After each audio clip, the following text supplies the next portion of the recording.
کیا صحابہ قبر والوں کے وسیلے سے دعا کیا کرتے تھے؟ حضرت عثمان بن حنیف روایت کرتے آنکھوں سے نابینا تھا، اے اللہ میں تیری بارگاہ میں تیرے نبی کے وسیلے سے دعا مانگتا ہوں۔ ہم کہتے ہیں اللہ تعالیٰ اپنے حبیب کے وسیلے سے میں فلاں چیز عطا فرما دے، ہمیں اپنے تمام رسولوں کے صدقے میں عطا کر دے، پنجتن پاک کے صدقے میں عطا کر دے، ان کے وسیلے سے عطا کر دے۔ آمنت باللہ وملائکتہ وکتبہ ورسولہ والیوم الآخر۔ السلام علیکم ورحمۃ اللہ۔ دعا کرتے ہوئے وسیلہ، اس کے کون کون سے طریقے ہیں؟ ایک تو طریقہ یہ ہے کہ اسماء حسنہ کا طریقہ، اللہ سبحانہ وتعالیٰ کے پاک ناموں کا طریقہ، دوسرا یہ کہ اپنے نیک اعمال کا طریقہ، اور تیسرا یہ کہ کسی سے آپ دعا کروائیں نیک شخص سے۔ چونکہ یہ تینوں ایگریڈ اپون ہیں، متفقہ ہیں، اس پہ سارے ایگری کرتے ہیں، اس لیے ان تینوں کو اس ٹاپک میں، اس ویڈیو میں ڈسکس نہیں کیا جائے گا۔ اس ویڈیو میں چوتھی چیز کو ڈسکس کیا جائے گا جو سارے کے سارے اس پہ متفقہ نہیں ہیں، متنازع ہیں، اور وہ یہ ہے شخصی وسیلہ، کہ کسی کی شخصیت کا وسیلہ دینا، یعنی کہ کیا ہم یہ وسیلہ دے سکتے ہیں کہ آپ، یا اللہ آپ صلی اللہ علیہ وسلم کے وسیلے سے میری یہ دعا قبول فرما، حضرت شیخ عبد القادر جیلانی کے وسیلے سے یہ دعا قبول فرما۔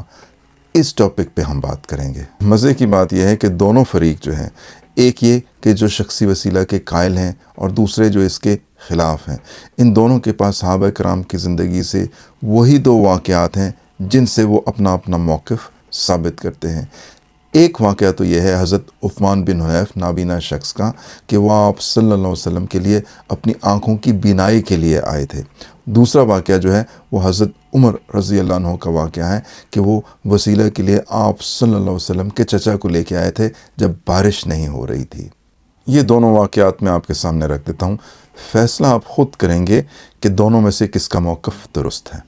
پہلے آپ کے سامنے بریلوی علامہ ثاقب رضا سنن ابن ماجہ کی حدیث نمبر 1385 پیش کریں گے۔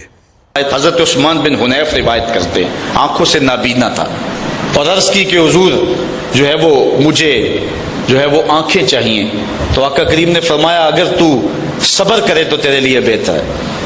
اس نے کہا کہ نہیں میں صبر نہیں کر سکتا، تو حضور نے فرمایا کہ وضو کر، 2 نفل پڑھ۔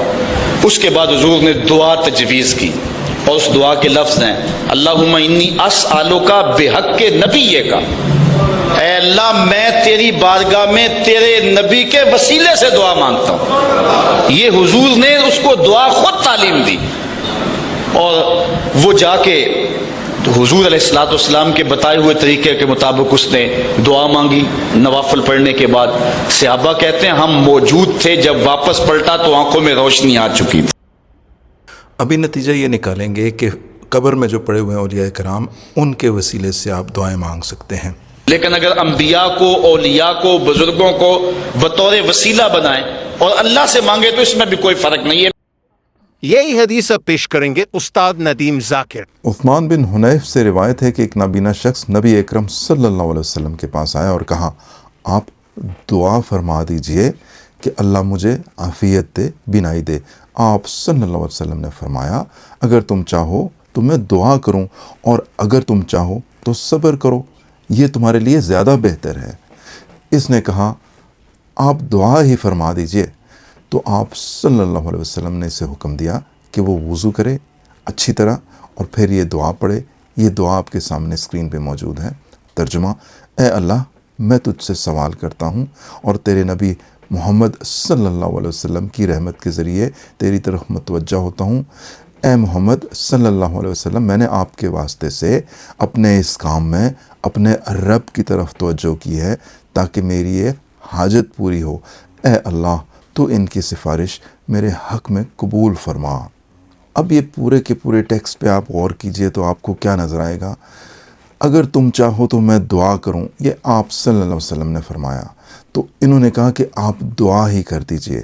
اب اس میں جو پوائنٹس نوٹ کرنے والے ہیں وہ یہ ہیں کہ ایک تو یہ کہ آپ صلی اللہ علیہ وسلم اس وقت دنیا میں موجود تھے۔ دوسرا پوائنٹ، وہ جو نابینا شخص تھا جس کی آنکھیں نہیں تھی، جس کو آنکھیں چاہیے تھی، اس نے اپنے گھر میں بیٹھ کر یہ نہیں کہا کہ یا اللہ میں تجھ سے دعا کرتا ہوں آپ صلی اللہ علیہ وسلم کے وسیلے سے میری دعا قبول فرما۔ وہ چل کے آیا ہے آپ صلی اللہ علیہ وسلم سے جب آپ صلی اللہ علیہ وسلم اس دنیا میں موجود تھے اور آپ سے دعا کروائی. تو اس سے کیا موقف ثابت ہوتا ہے کہ آپ اپنے گھر میں بیٹھیں اور اس کے بعد جو کوئی فوت ہو چکا ہو اس دنیا سے، جیسے حضرت شیخ عبد القادر جیلانی، کوئی فوت ہو چکا ہو اور آپ اس کے وسیلے سے دعا مانگیں، یا یہ کہ کوئی شخص اس دنیا میں بھی موجود ہے اور آپ اس کے پاس چل کر جائیں اور آپ اس کے پاس جا کر اس سے دعا کروائیں.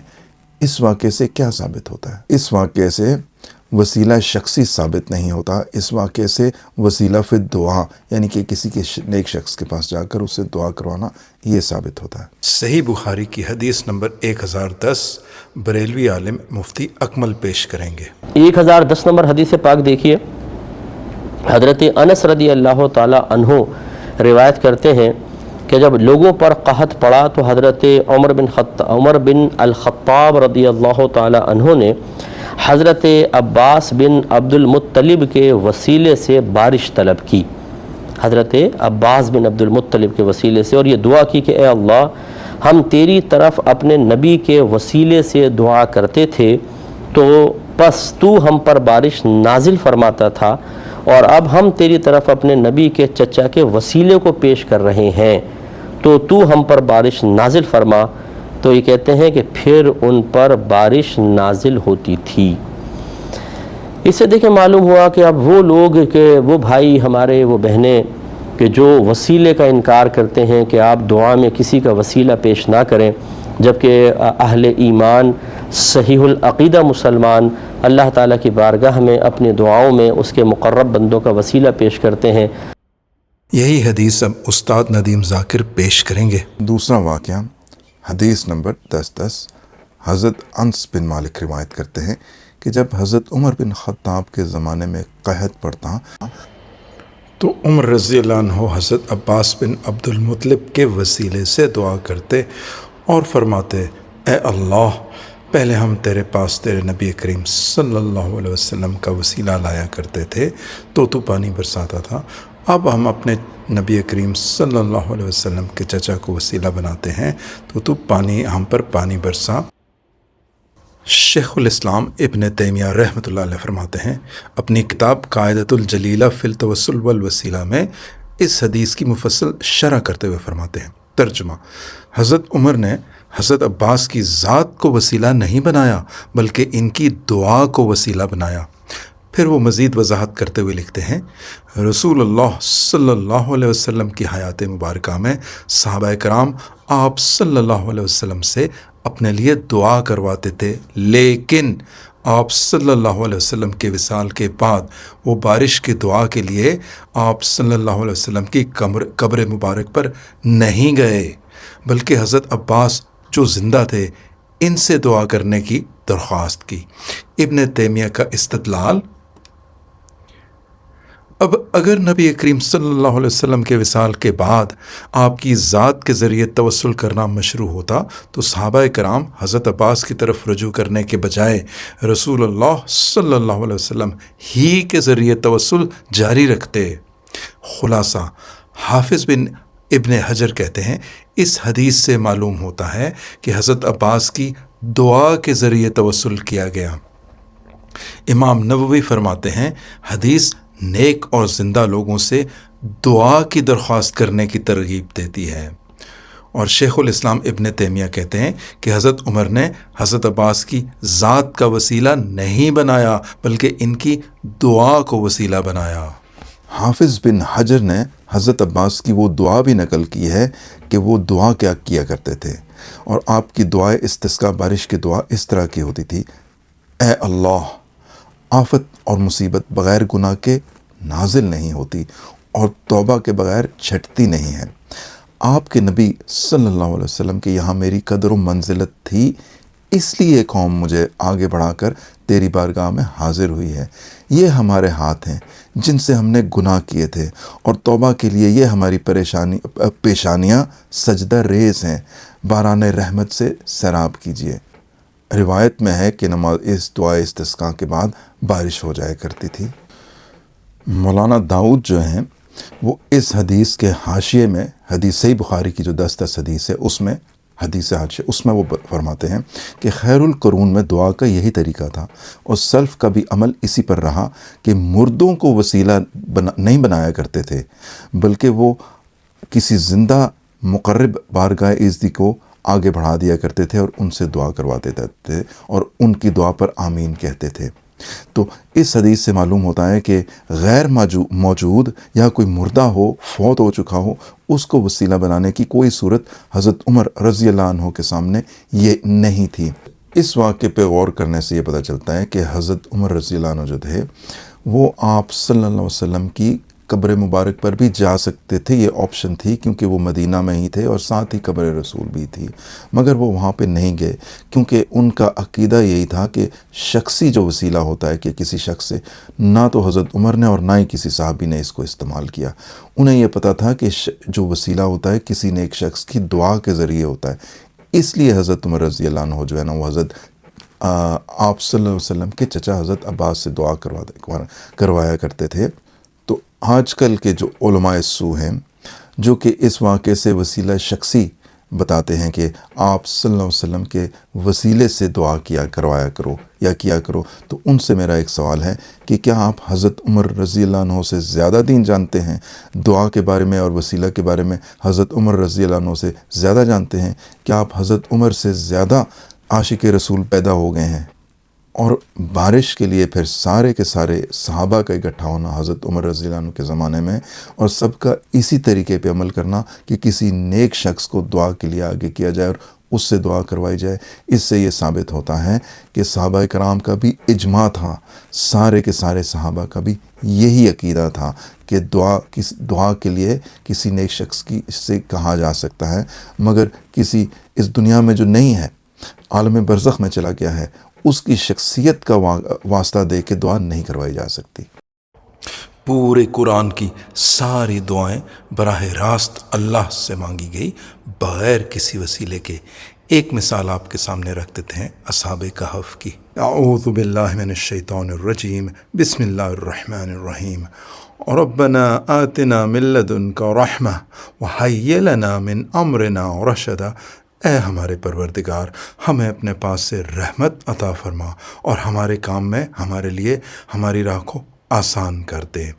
یہ دعا ہے اصحاب کہف کی، یہ انعام یافتہ لوگ ہیں، اور یاد ہے آپ نے سورہ فاتحہ میں ہر روز آپ کیا دعائیں کرتے ہیں؟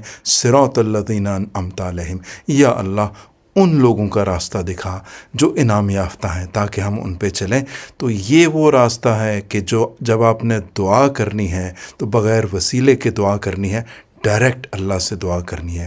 یاد کریں آپ نے وعدہ کیا ہوا اللہ سے سورہ فاتحہ میں، اور اب قرآن میں ہر جگہ براہ راست اللہ سے دعا کرنے کا جو حکم دیا گیا ہے اس کی ایک مثال آپ کے سامنے رکھتے ہیں۔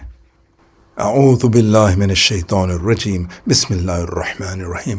وقال ربکم ادعونی استجب لکم، اور تمہارے رب کا فرمان ہے کہ مجھ سے دعا کرو، میں تمہاری دعاؤں کو قبول کروں گا۔ اب آپ مجھے یہ بتائیں کہ یہ جو کہا گیا ہے کہ مجھ سے دعا کرو، یہ بیچ میں وسیلہ کہاں ہے؟ یہ تو بالکل سٹریٹ ڈائریکٹ کہا گیا ہے مجھ سے دعا کرو، اور اس کے بعد لوگ کہتے ہیں کہ بغیر وسیلے کے دعا کرو تو اللہ ہماری دعاؤں کو قبول نہیں کرتا۔ یہاں پہ تو لکھا ہوا ہے کہ میں تمہاری دعاؤں کو قبول کروں گا، اور اس کے بعد یہ دیکھ لیجئے کہ ان باتوں پہ عمل نہ کرنے کی آخر میں وعید کیا ہے، جہنم والی وعید ہے۔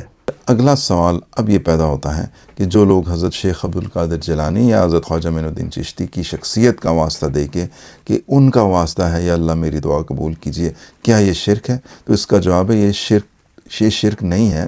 ہاں البتہ قرآن و حدیث اور صحابہ کرام کی زندگی کے بالکل خلاف ہے، مگر یہ شرک میں نہیں آتا۔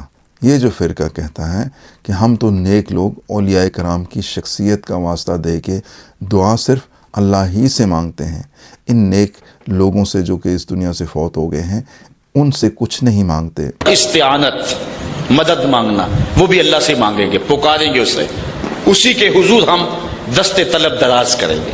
لیکن اگر انبیاء کو، اولیاء کو، بزرگوں کو بطور وسیلہ بنائیں اور اللہ سے مانگے تو اس میں بھی کوئی فرق نہیں ہے، بھی اللہ سے ہی مانگنا ہے۔ مر نہ جاتے اگر تیرا اعتبار ہوتا۔ سر یہ دیکھا گیا ہے کہ اولیاء مزارات کے حاضری کے وقت اکثر لوگ مزار سے ڈائریکٹ مانگتے کہ مانگنا درست ہے. کیا غوث پاک سمجھ میں نہیں آتا یا اولیاء کرام, تو یوں مطلب ولیوں سے بھی اگر کوئی ڈائریکٹ مانگتا ہے تو اس میں کوئی حرج نہیں ہے. لیکن اگر انبیاء کو, اولیاء کو, بزرگوں کو بطور وسیلہ بنائیں اور اللہ سے مانگے تو اس میں بھی کوئی فرق نہیں ہے. مر نہ جاتے اگر تیرا اعتبار ہوتا. ویسے غوث پاک سے اگر آپ مدد مانگ لے تو کوئی شرک کی بات نہیں ہے, کوئی بدعت کی بات, کوئی حرام کی بات نہیں ہے. اولیاء اللہ سے مدد مانگنا آپ براہ راست سرکار سراج الدین جنیدی کے دربار میں کھڑے ہو کر آپ سرکار سراج الدین جنیدی سے کہیں, براہ راست کہیں, آپ براہ راست کہیں آپ سرکار سراج الدین جنیدی سے, سرکار بندہ نواز سے, سرکار غریب نواز سے, سرکار غوث اعظم سے, پیارے آقا صلی اللہ علیہ وسلم سے براہ راست کہیں سرکار آپ کا غلام آپ کے دربار میں آیا ہے, میرے آقا غلام پر نظر کرم فرمائیے, غلام بے اولاد ہے اولاد والا بنا دیجئے, براہ راست کہیے. لیکن اگر انبیاء کو, اولیاء کو, بزرگوں کو بطور وسیلہ بنائیں اور اللہ سے مانگے تو اس میں بھی کوئی فرق نہیں ہے. مر نہ جاتے اگر تیرا اعتبار ہوتا. بغداد شریف میں, اور ہم انشاءاللہ وہاں روانگی کے لیے تیار ہیں. انشاءاللہ دربار غوث میں جا کر عرض کرنا ہے جو دور سے عرض کرتے تھے کہ جھولی کو میری بھر دو ورنہ کہے گی دنیا, ایسے سخی کا منگتا پھرتا ہے مارا مارا.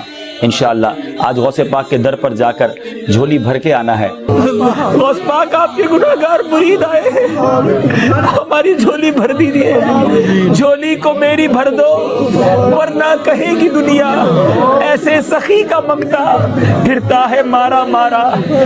الیاس قادری, ثاقب رضا مصطفی, حبیب اتاری, مفتی اکمل, یہ سب آپس میں ملے ہوئے ہیں اور ایک دوسرے کے عقیدوں کو سپورٹ کرتے ہیں. ابھی کچھ میرے بریلوی بھائی کہیں گے کہ سورہ مائدہ میں آیت نمبر 5 میں اللہ سبحانہ و تعالیٰ نے تو وسیلہ پکڑنے کا حکم دیا ہے. اور میرے بھائی عربی میں وسیلہ کا مطلب ہوتا ہے قرب, اس کا مطلب سیڑھی یا سفارش نہیں ہوتا. اگلے ہفتے اسی ٹاپک پر, اسی آیت پر میرا نیکسٹ ویڈیو ریکارڈ ہوگا انشاءاللہ.